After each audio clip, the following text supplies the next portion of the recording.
Chapter 31, Wedding Plans. As always, Mary's going away made an emptiness in the house. The next morning, Ma said briskly, "We will get at your sewing now, Laura. Busy hands are a great help to being cheerful."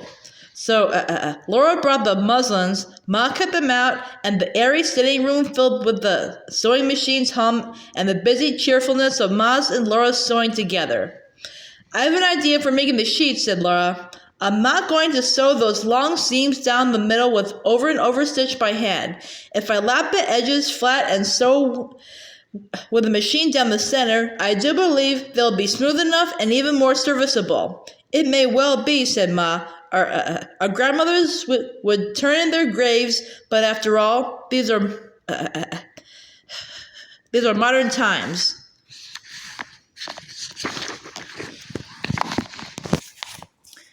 All the white sewing was quickly done on the machine. Laura brought out the dozens of yards of white thread lace that she had knitted and crocheted, and like magic, the machine's flashing needles stitched the lace edgings to the open ends of the pillowcases, the throats and wrists of the high-necked, long-sleeved nightgowns, the necks and armholes of the chemises, and the leg bands of the drawers.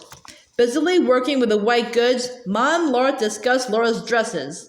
"My brown poplin open-work dress is good as new," Laura said, "and my pink-sprigged lawn is new. What more do I need?" "You need a black dress," Ma answered decisively. "I think every woman should have one nice black dress. We better go to town Saturday and get the goods. A cashmere, I think.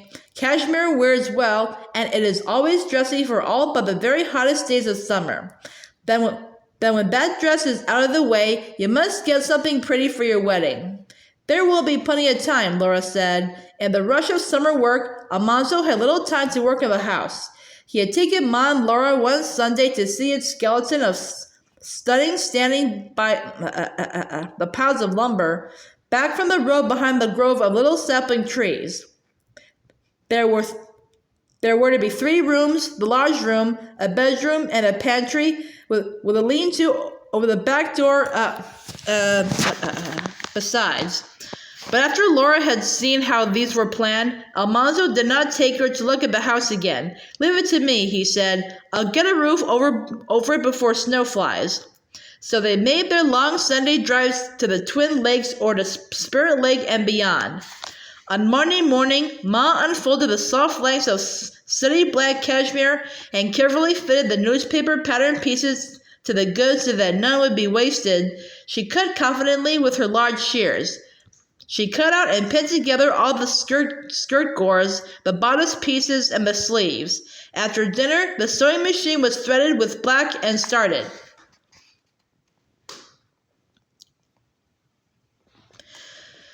It was humming steadily late that afternoon, and Laura was basting the pieces of cambric lining to the cashmere pieces when she looked up from her work and saw a muzzle driving up to the house. Something had happened, she was sure, or he would not come on Tuesday. She hurried to the door and he said, "Come for a little drive. I want to talk to you." Putting on her sunbonnet, Laura went with him. "What is it?" she asked as Barnum's gift trotted away. It is just this," Almanzo said earnestly. Do you want a big wedding?" She looked at him in amazement, but he should have come to ask her that when they would see each other next Sunday. "Why do you ask?" she inquired. "If you don't, would you be willing, and could you be ready to be married the last of this week or the first of next?" he asked even more anxiously. "Don't answer till I tell you why. When I was back in Minnesota last winter, my sister Eliza started planning a big church wedding for us. I told her we didn't want it and to give up the idea. This morning I got a letter. She has not changed her mind. She is coming out here with my mother to take charge of our wedding." "Oh no," Laura said.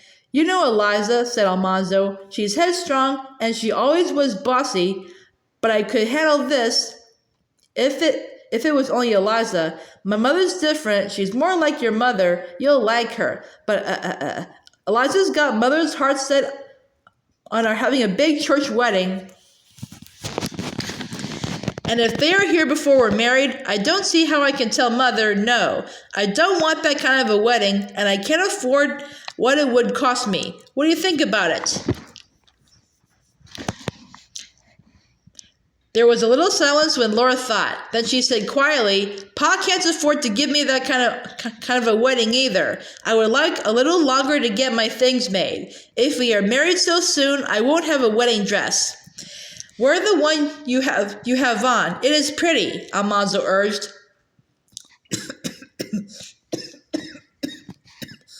Laura could not help laughing. This is a calico work dress. I couldn't possibly. Then she sobered, but Ma and I are making one that I could wear. Then will you say the last of this week? Laura was silent again. Then she summoned all her courage and said, Almanzo, I must ask you something. Do you want me to promise to obey you? Soberly he answered, Of course not. I know it is in the wedding ceremony, but it is only something that women say. I never knew one that did it, nor any decent man that wanted her to.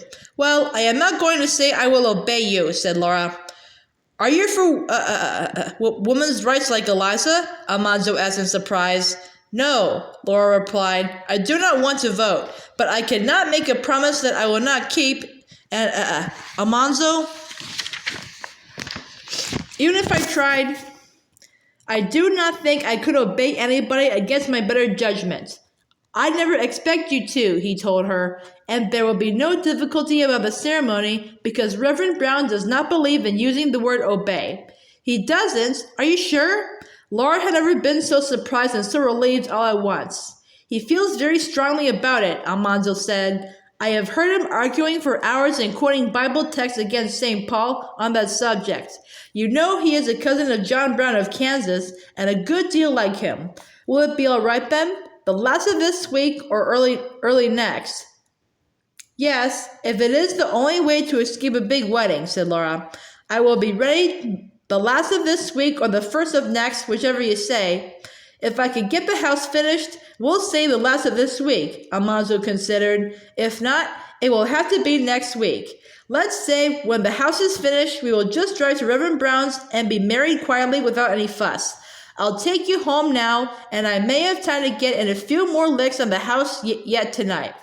At home again, Laura hesitated to tell the plan. She felt that Ma would think the haste unseemly. Ma might say, marry in haste, repent at leisure. Yet they were not really marrying in haste. They had been going together for 3 years.